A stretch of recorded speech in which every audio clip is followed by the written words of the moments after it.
Hello! If you remember, I had purchased this Effontmon from the Next 17. A great figure. It's really well made, very solid. And then the Next 17 came out with variants of the Effontmon.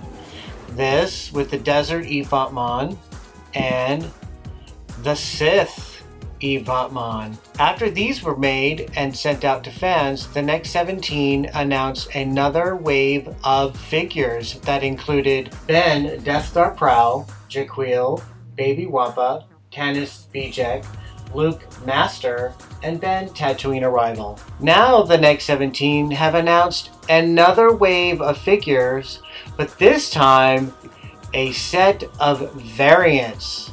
These include Sith Ben with 2 sabers, Sith Luke with cape and a lightsaber, Sith Jaquil with a dual saber, a black Baby Wampa, Luke hologram, Ben hologram, and Glow Wampa. The quality of these figures will be just as great as these Effontmons. You will not be disappointed.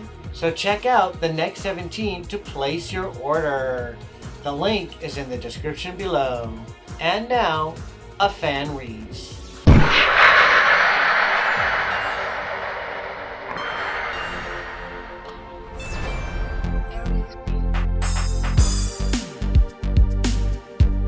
Hello, and welcome to A Fan Reads The Star Wars Vault. In this episode, Star Wars on the Boob Tube.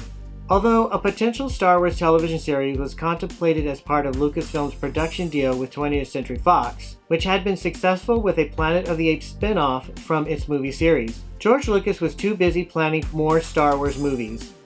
The first televised special, The Making of Star Wars documentary in late 1977, was a success, but the next venture was a misstep. No, a stumble. The Star Wars Holiday Special, a variety-like show that aired only once on the evening of November 17, 1978, was the culmination of several bad decisions by the show's writers and producers, starting with the show's extended 2-hour running time. The show was expanded from 90 minutes to accommodate a flood of advertisers wanting a piece of the Star Wars action. But little was done to fill out the already thin narrative, making several sequences in the show seem excruciatingly long, with no connection to the movie. Faye Arthur as a mistress of the cantina, Harvey Korman a female galactic chef, the song Stylings of Jefferson Starship and Diane Carroll? In a nutshell, the show's plot, such as it is, involves Chewbacca's family on his home planet of Kashyyyk as they eagerly await the hero Wookiee's return for Life Day, the Wookiee equivalent of Christmas. But the Empire arrives first, subjecting Chewbacca's wife, Mala,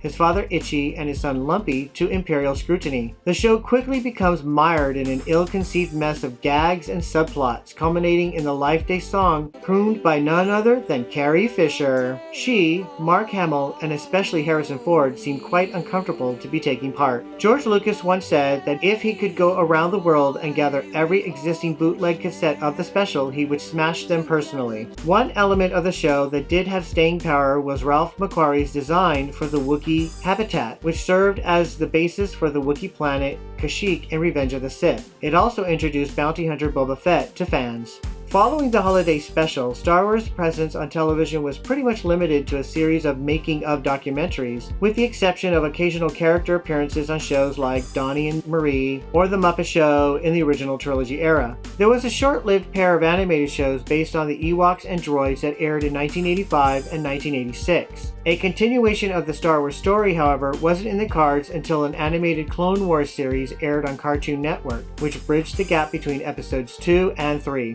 In a clever strategy to supply some backstory prior to the launch of Episode 3, the series introduced a major new villain from Revenge of the Sith, General Grievous. But the major impact to date of Star Wars on television has come from hundreds of TV writers who grew up as fans of the saga and have used its icons to invoke humor on hundreds of TV episodes. The shows have ranged from animated, numerous episodes of The Simpsons, to satirical. Saturday Night Live comedian Bill Murray as a ski resort lounge lizard singing Star Wars,